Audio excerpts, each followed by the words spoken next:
मित्रों, आज मैं एक अनूठा और क्रांतिकारी प्रसंग आपके सामने रखता हूँ। मैंने एक वीडियो एक व्यक्ति का देखा।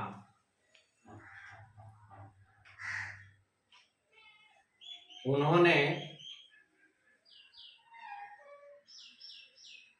होश और बेहोशी के बारे में वर्णन किया और उनका नाम है प्रेमजीत सिरोही दार्शनिक, जो अभी बहुत चर्चा में है। ULM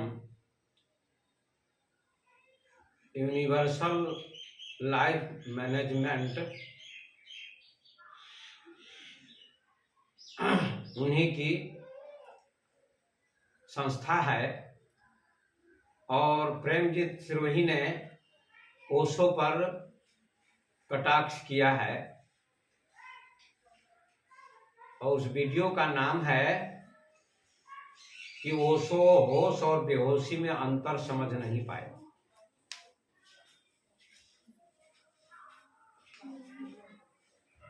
उन्होंने ओशो पर समीक्षा की है कि ओशो होश और बेहोशी में अंतर नहीं समझ पाए।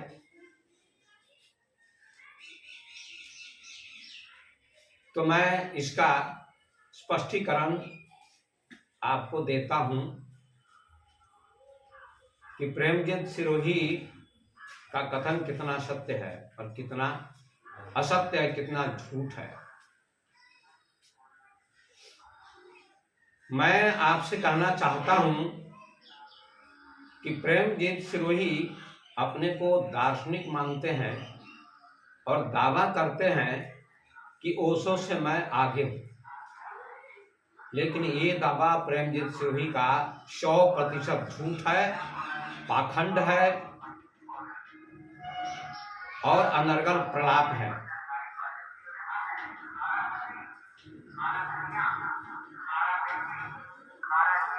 उनका कहना है कि ओशो होश और बेहोशी में अंतर नहीं समझते थे। होश और बेहोशी का क्या अंतर है, लेकिन उनको खुद पता नहीं है कि होश और बेहोशी में क्या अंतर होता है। ओशो 100% होश और बेहोशी का अंतर समझते थे और होश पूर्वक जीते थे। मैं मानता हूं कि पूरी पृथ्वी पर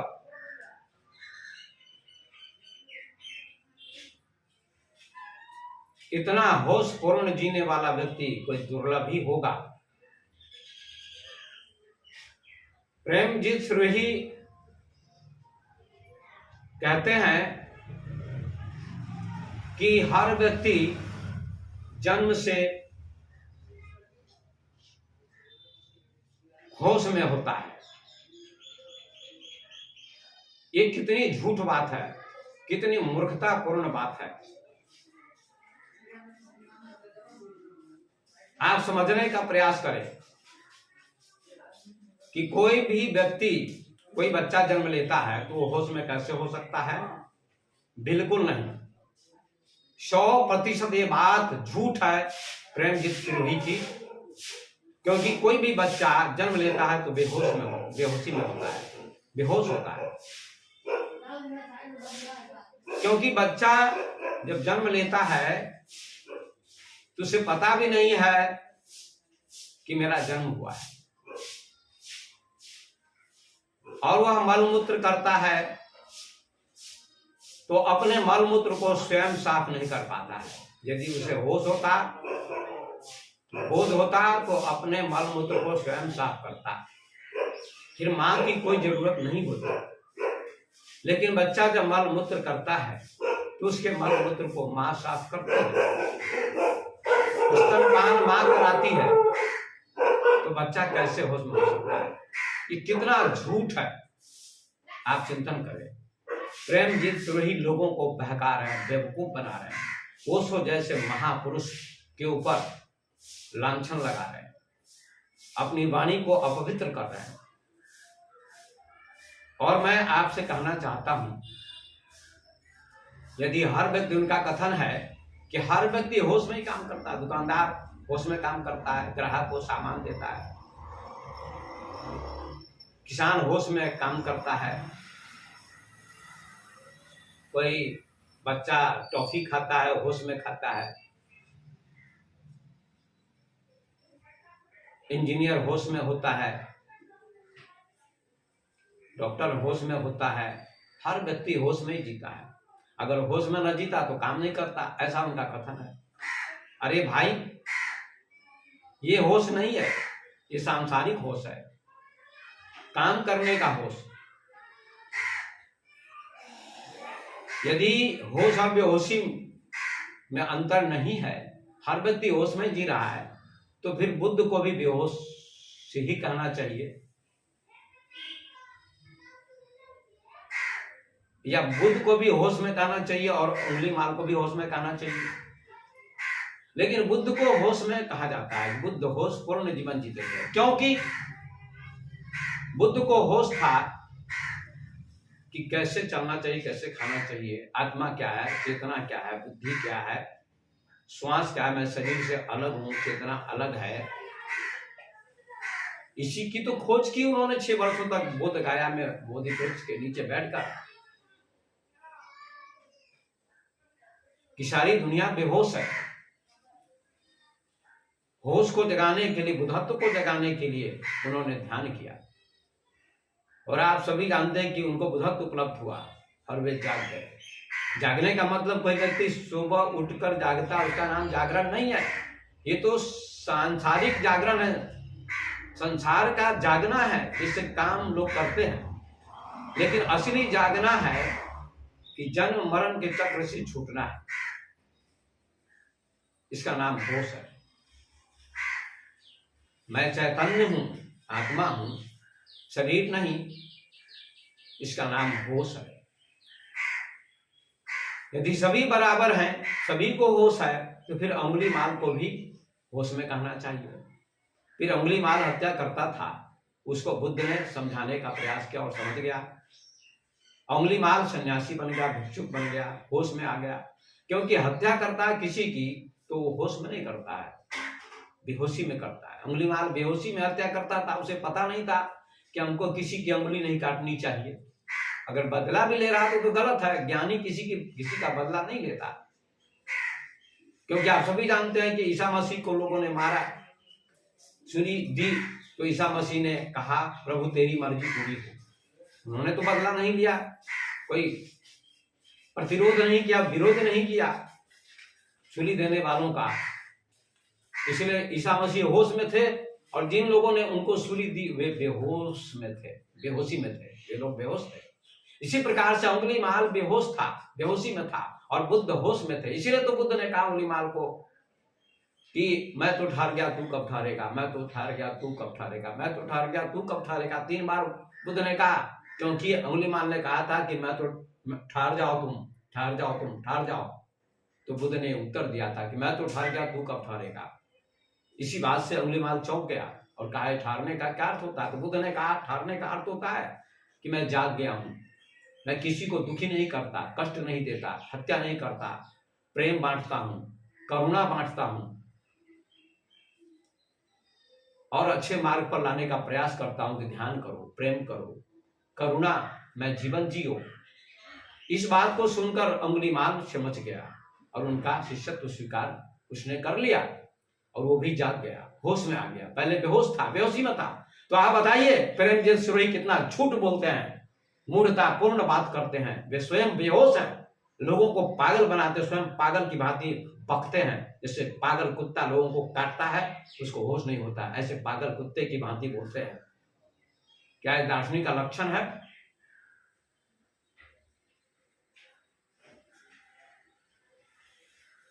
यदि हर व्यक्ति होश में है तो फिर सत्संग में जाने की क्या जरूरत है, ज्ञानी के पास जाने की क्या जरूरत है? फिर आप लोगों को क्यों समझाते हैं? बुद्ध, महावीर, कृष्णमूर्ति, कबीर, नानक, विवेकानंद, शंकराचार्य सबने लोगों को जगाने का प्रयास किया कि चेतना को जानो, ब्रह्म को जानो, अपने को जानो। ये क्या है? ये असली होश है। संसार का होश तो खाना पीना है, सांसारिक होश है। नहीं तो तुलसीदास क्यों लिखते बिनु सत्संग विवेक न हुई? बिना सत्संग के किसी को विवेक नहीं होता है। फिर लोग सत्संग में क्यों जाते हैं? तो कहते हैं सत्संग की कोई जरूरत नहीं, सत्संग की जरूरत नहीं। तो तुमने क्यों दर्शन का अध्ययन किया? महर्षि वाल्मीकि पहले डाकू थे, लोगों को कष्ट देते थे, लोगों को लूटते थे, लेकिन बाद में नारद जी के सत्संग से, ज्ञान से वे महर्षि बन गए। हत्या का त्याग कर दिया, डकैती का त्याग कर दिया, लूटना बंद कर दिया। और वही रत्नाकर जो हत्यारा था, डाकू था, मूर्ख था, अज्ञानी था, बेहोशी में जीता था, बेहोशी में लोगों को लूटता था, और जब देवर्षि नारद का ज्ञान प्राप्त उसको हुआ, उसने हत्या का त्याग कर दिया और ध्यान किया, जप किया, तप किया और महर्षि बन गया और रामायण की रचना की वाल्मीकि। और आज उनको महर्षि के नाम से जाना जाता है। तो रत्नाकर बेहोशी में जीता था, बेहोशी में हत्या करता था, लूटता था लोगों का सामान, लेकिन देवर्षि नारद के उपदेश से वह संत बन गया, योगी बन गया, ऋषि बन गया और उसने वाल्मीकि रामायण की रचना की। जहां सीता जी रही वहीं रब उसको जन्म दिया। तो क्या महर्षि वाल्मीकि जो पहले डाकू थे बेहोश में थे? नहीं, होश में नहीं थे, बेहोशी में जीते थे, बेहोशी में लोगों का सामान छीनते थे। और देवर्षि नारद होश में थे। तो होश और बेहोशी में अंतर है, सभी होश में नहीं है। ये बिल्कुल झूठ बात है प्रेमजीत सिरोही की। और डॉक्टर, इंजीनियर होश में है तो उनका होश भी मन के तल पर है, आत्मा के तल पर नहीं है, शरीर के तल पर है, आत्मा के तल पर नहीं है। क्योंकि डॉक्टर को, इंजीनियर को, शिक्षक को ये पता नहीं होता है कि मैं चैतन्य हूं, मैं आत्मा हूं, मैं शरीर नहीं हूं। नहीं तो भी डॉक्टर, इंजीनियर, प्रोफेसर, शिक्षक फिर क्यों जाते बुद्ध के पास? नहीं जाना चाहिए था। ओशो के पास गए, कृष्णमूर्ति के पास गए, महावीर के पास गए, शंकराचार्य के पास गए, विवेकानंद के पास गए, बड़े बड़े विद्वान गए विवेकानंद के पास भी। तो ओशो ने बिल्कुल सत्य कहा है, ओशो की बात को कोई मिथ्या नहीं बता सकता। और ओशो को मिथ्या ज्ञान नहीं था, ओशो को वास्तविक ज्ञान था। मिथ्या ज्ञान तो प्रेमजीत सिरोही को है, उनको कुछ भी पता नहीं है, बकवास कर रहे हैं, मिथ्या प्रलाप कर रहे हैं। ओशो समाधिस्थ थे।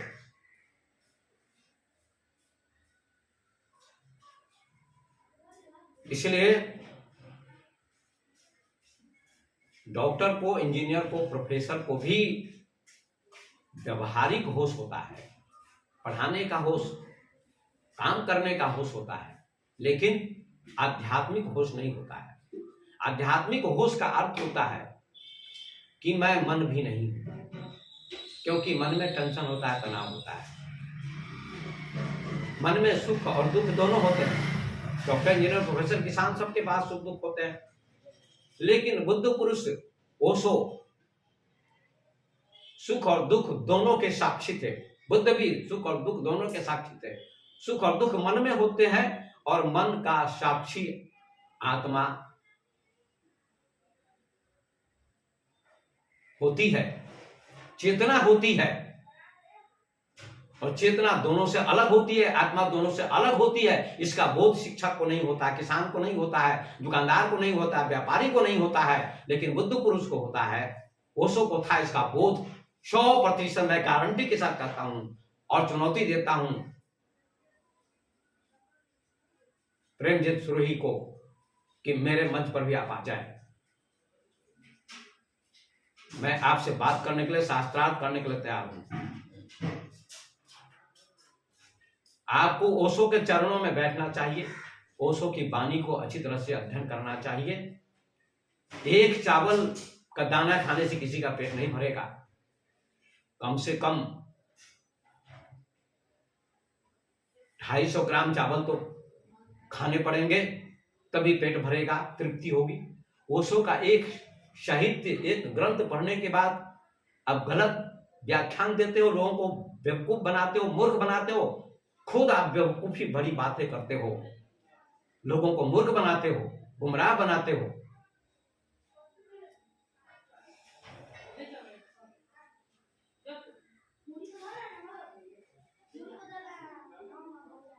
यदि सबको होश है तो राजा बिंबिसार बुद्ध के जमाने में हत्या करते थे, भैंसों की बलि दे रहे थे। बुद्ध ने उनको समझाया इनकी बलि मत दो, तो बिंबिसार उनकी शरण में चला गया, उनका शिष्य बन गया। अजातशत्रु जो राजा था, उसको भी होश में कहना चाहिए कि अजातशत्रु होश में था, राजा था, फिर भी बुद्ध की शरण में हो गया, बुद्ध का शिष्यत्व ग्रहण किया, क्योंकि उसको होश नहीं था। व्यवहारिक होश था, राज्य चलाने का होश था, लेकिन फिर भी जब राज्य चलाने की व्यवस्था में कमी आती है, बुद्धि काम नहीं करती है, तो कहाँ जाता है व्यक्ति? बुद्ध के पास जाता है, ज्ञानी के पास जाता है। तो अजातशत्रु ने बुद्ध का शिष्यत्व ग्रहण किया, बुद्ध की शरण में गया और मार्गदर्शन प्राप्त किया कि राज्य कैसे चलाना चाहिए। राम ने भी वशिष्ठ की शरण में जाकर मार्गदर्शन प्राप्त किया। इसलिए मैं कहना चाहता हूं प्रेमजीत सिरोही जी को कि ऐसी मिथ्या बातें न करें और उनसे क्षमा मांगे। ये आपका दंभ है, अहंकार है। जिसको ज्ञान होता है उसको अहंकार नहीं होता है, उसमें सरलता होती है। इसका मतलब है आपको ज्ञान नहीं है। ओशो को सूक्ष्म शरीर का भी ज्ञान हो गया था। मैं सूक्ष्म, वो ये सूक्ष्म शरीर से अलग हो चुके थे, इस शरीर से अलग हो चुके थे, उनका सूक्ष्म शरीर अलग हो चुका था, उनको चेतना का पूरा बोध था, वे समाधिस्थ पुरुष थे।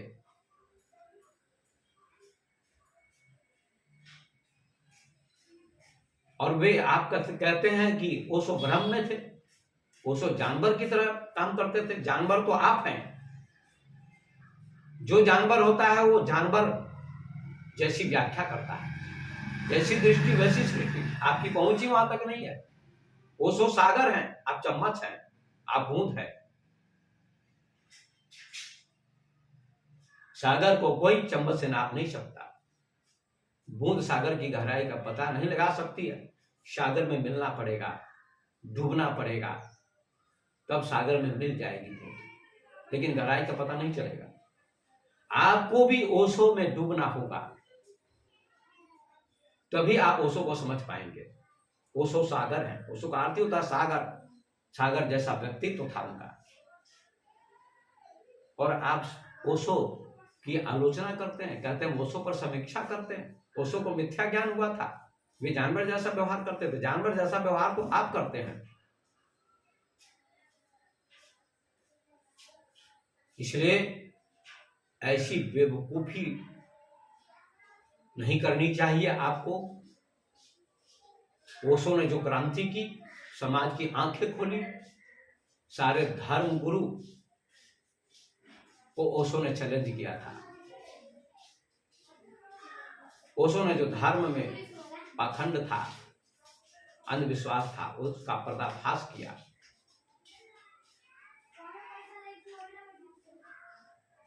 मैं समझता हूं प्रेमजीत सिरोही इतने अज्ञान, मतलब इतने अहंकार में डूबे हुए हैं, इतनी अज्ञानता में डूबे हुए हैं, शब्द के ऊपर कमेंट करते हैं। बुद्ध भी झूठ, महावीर भी झूठ, कबीर भी झूठ, कृष्णमूर्ति भी झूठ, आचार्य प्रशांत भी झूठ, सब झूठ, आप सत्य हैं। आप सभी सत्य हैं, आप झूठ हैं। आपका ज्ञान मिथ्या ज्ञान है। पहली बात श्रोतागणों से मैं कहना चाहता हूं कि प्रेमजीत सिरोही का कथन है कि हर व्यक्ति, हर बच्चा जन्म से होश में होता है। ये कितना झूठ है। आप समझने का प्रयास करें और मेरे इस वीडियो को सुने और लाइक करें, सब्सक्राइब करें, कमेंट करें कि कोई भी बच्चा होश में जन्म नहीं लेता है। सबसे पहली बात तो प्रेमजीत सिरोही की यही झूठ हो गई। इससे आगे प्रेमजीत सिरोही की बातें और कितनी झूठ होंगी, कितनी मिथ्या बातें होंगी, ये तो आप समझ सकते हैं।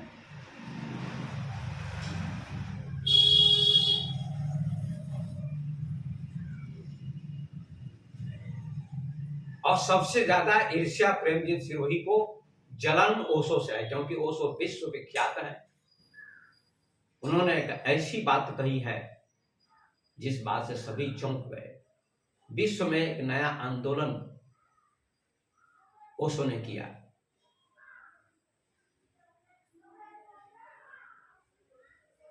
उनकी बात एक चुनौती भरी बात थी। वे महान क्रांतिकारी थे। विश्व में ऐसा क्रांतिकारी व्यक्ति कोई पैदा नहीं हुआ, इसीलिए उनको पढ़कर कुछ लोग जलते हैं, जैसे प्रेमजीत सिरोही जलते हैं, जलन होती है उनको कि उनका नाम इतना विख्यात हो गया। उनके ऊपर मैं तंज कसूंगा तो उनके अनुयायी लोग, फॉलोअर्स लोग, उनको फॉलो करने वाले लोग हमारे सब्सक्राइबर होंगे, सुनेंगे। मिथ्या प्रचार भी करूंगा तो सुनेंगे, क्योंकि वे विश्व प्रसिद्ध पुरुष थे। तो उनके ऊपर मैं कुछ कमेंट करूंगा, गलत बातें बोलूंगा, तो उनके अनुयायी लोग मेरे पास आएंगे और मुझे देखेंगे संख्या बढ़ाने के लिए। ये बिल्कुल गलत बात है। जो लोग जाते हैं उनके पास, वे लोग अच्छे नहीं हैं।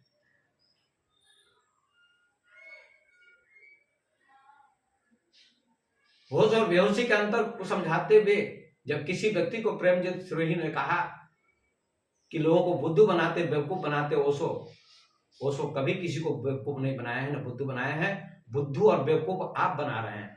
बुद्धू आप हैं और पागल की तरह आप भौंकते हैं। जैसे एक हाथी के पीछे कुत्ते भौंकते हैं, लेकिन हाथी को कुछ भी फर्क नहीं पड़ता। ऐसे ओशो विशाल व्यक्तित्व के धनी महापुरुष थे, जिन्होंने हर विषय पर व्याख्यान दिया और उनको अनुभूति भी थे। चैलेंज के साथ, चुनौती के साथ कोई भी उनका सामना विश्व में नहीं कर सका। और आप भौंकते रहो, ओशो को कोई फर्क पड़ने वाला नहीं है। प्रेमजीत सिरोही, आप भौंकने का प्रयास न करें। आप हर महापुरुष की बुराई को न निकालें, आप अच्छाई को भी ग्रहण करने का प्रयास करें। लेकिन आप चलनी हैं, आप सुप नहीं है। संसार में दो प्रकार के लोग होते हैं। प्रेमजीत सिरोही, ध्यान से सुनो, आप चलनी हैं, सुप नहीं। एक सुप होता है जो सामान को साफ करता है, कचरे को निकाल देता है, अच्छी चीज को रख लेता है।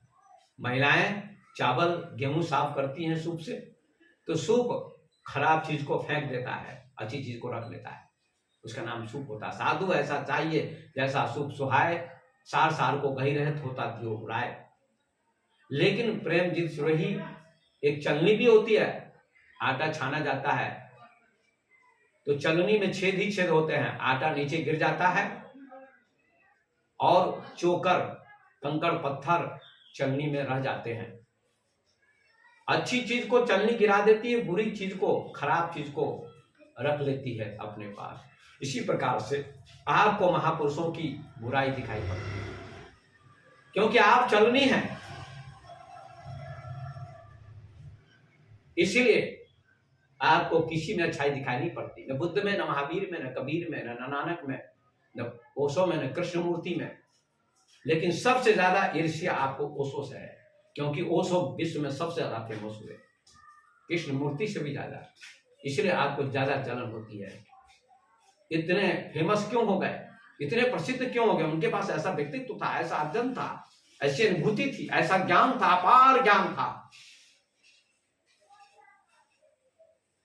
उनकी गहराई का पता लगाना, जन्मों जन्मों उनके चरण में बैठेंगे तभी पता चलेगा उनके व्यक्तित्व का। तो आपसे मैं निवेदन करता हूं कि आप उनके चरणों में बैठे भाव से, मन से, श्रद्धा से, कब आप कुछ समझ पाएंगे।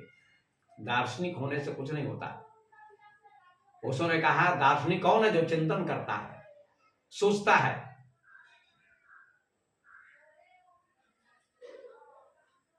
और ज्ञानी कौन है? जो अनुभव करता है। ओशो ने दार्शनिक का भी विवेचन किया है, उसका भी अध्ययन कीजिए आप। सत्य और असत्य लाओ त्से की वाणी के ऊपर उन्होंने व्याख्या की है। उसमें उन्होंने कहा है कि पश्चिम में फिलोसफर कहा जाता है, उसका नाम फिलोसफी है। फिलोसफी में का ही दूसरा अर्थ होता है दर्शन, लेकिन पश्चिम में उसका अर्थ किया जाता है सोच, विचार, चिंतन। और पूरब में बुद्ध वे, महावीर वे, कबीर वे, नानक वे, कपिल कणाद वे, अष्टावक्र वे चिंतक नहीं थे, वे आत्मज्ञानी थे।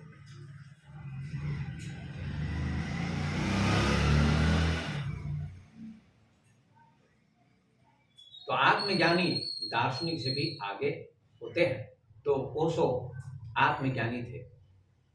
तो मैं अपनी वाणी को आज यहीं विराम देता हूं और दूसरा वीडियो बनाऊंगा कि ओशो के ऊपर जो प्रेमजीत सिरोही ने और भी वीडियो बनाए हैं उनके बारे में मैं अपनी बात रखूंगा कि उन्होंने कितनी गलत गलत बातें वीडियो में बताई हैं। मैं श्रोतागणों से निवेदन करता हूं कि आप गहराई से सुनने का प्रयास करें और विचार करें, तो आपको हकीकत का पता चलेगा, सच्चाई का पता चलेगा। ओशो होश और बेहोशी को भली भांति जानते थे और उन्होंने लाखों लोगों को होश में लाने का प्रयास किया और लाए भी। प्रेमजीत सिरोही ने कहा है कि ओशो ने कोई घोषणा नहीं की कि हमारे कौन कौन ज्ञानी हुए, हमारे शिष्य, हमारे अनुयायी। घोषणा करे न करे, लेकिन उन्होंने कहा है कि मैं तो बोलने का धनी हूं, मैंने हजारों लाखों साहित्य का अध्ययन किया, तो मैं बोलता हूं। बुद्ध बोलते थे, विवेकानंद बोलते थे, लेकिन रामकृष्ण परमहंस उतने विद्वान नहीं थे। ऐसे ओशो के बहुत से सन्यासी हुए जो बुद्धत्व को उपलब्ध हुए, ज्ञानी हुए, लेकिन ओशो जैसी क्षमता नहीं थी सब में, लेकिन जाग गए। जैसे